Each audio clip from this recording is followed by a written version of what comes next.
Hi, my name is Holly Sapenda, and I am the Executive Director at Vegman Learning Society in Vegreville, Alberta. And I'm just going to talk to you a little bit about my role and our literacy program. When I first started my role as the coordinator here in Vegreville, the literacy program was here. It had a history. We had been in existence since 1975, but it was pretty quiet. We didn't have any tutors, and we didn't have many people on a waiting list for learners. So we had to almost start from the bottom up. We started to raise awareness about the program, and we did that through utilizing a lot of the marketing material from Literacy Alberta and ABC Literacy, and submitted articles in the papers, made presentations to local groups, church groups, Rotary, Chamber, talking to whoever would listen, and finally the interest started to grow. We revised all our promotional material so that they were written in plain language. We really took a look at it, and we utilized all the plain language training that we could through Terry Peters and Literacy Alberta. Then, once the interest grew, we needed tutors, and so we had to again go back to those same groups of people and to see if there was anyone out there that could had an interest in helping either the low literacy or newcomers who are wanting to master the English language. So the process that we use for hiring a tutor is exactly the same as we use for hiring a staff person.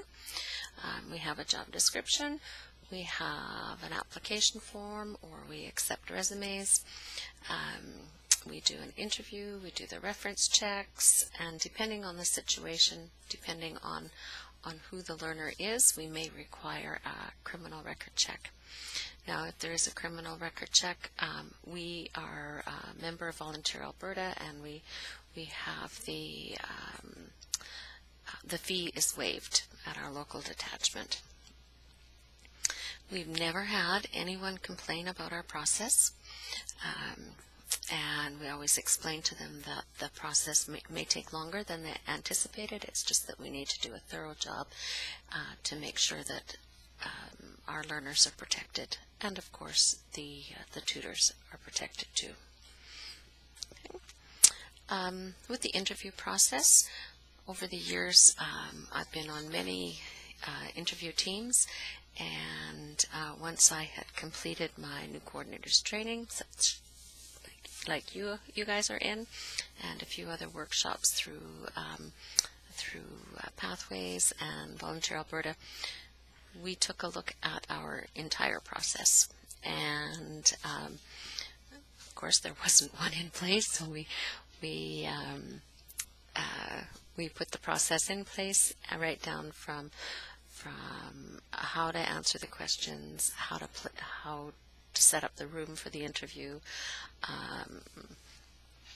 and down to the questions, the scoring, all that type of thing. And so far it's worked really well. The process is something that needs to be revisited all the time and change as the needs of the organization changes. Reference checks, we have questions, and we try to make it really personal and always referring to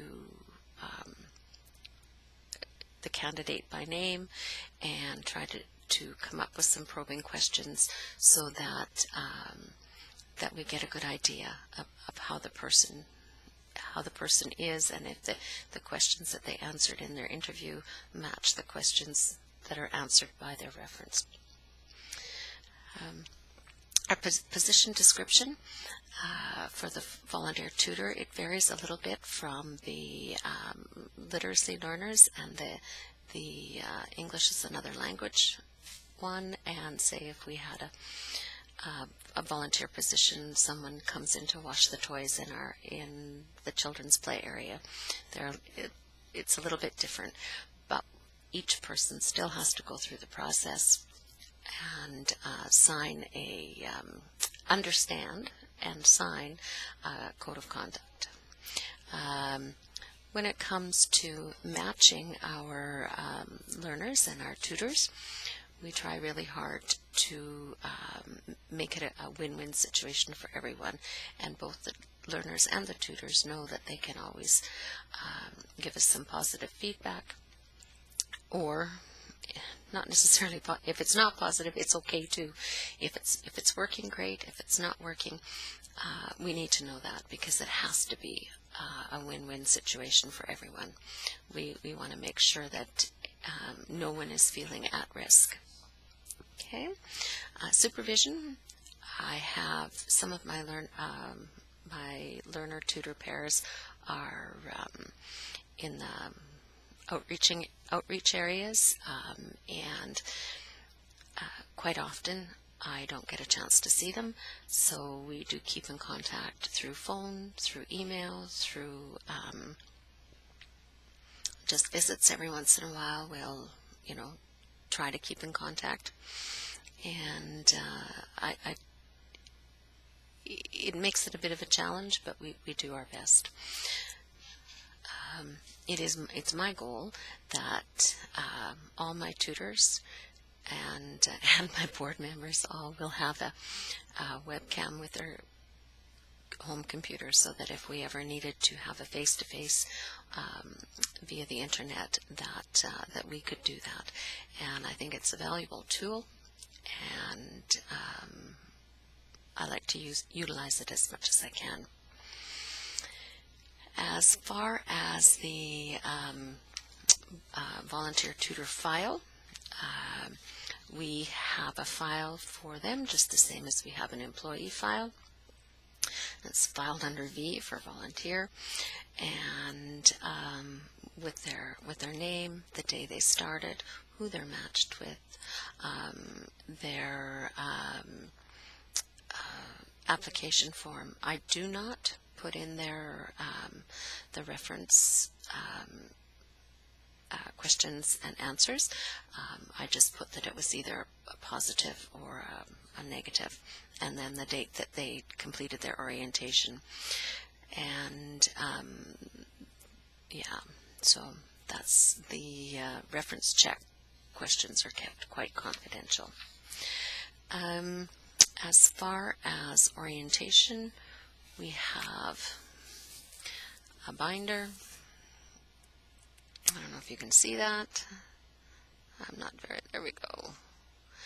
And in the binder, many sections, and we spend about an hour and a half, 2 hours going through the information, asking questions, answering questions, that type of thing. We also have the Creating Learning Partners book that we use as reference, and we have in the back, you can see, I don't know if you can see all the library books down the hallway, many reference books that we use for our learners and our tutors. If we're not able to find the resources here, then we can either find them through the internet or through the learning links in Calgary, and I think that Laura is already making a presentation for you. And what else? I think that's about it. So I hope I'm successful in saving this to my computer and passing it on, and I hope that we meet face to face one day. Good luck, and welcome to our family.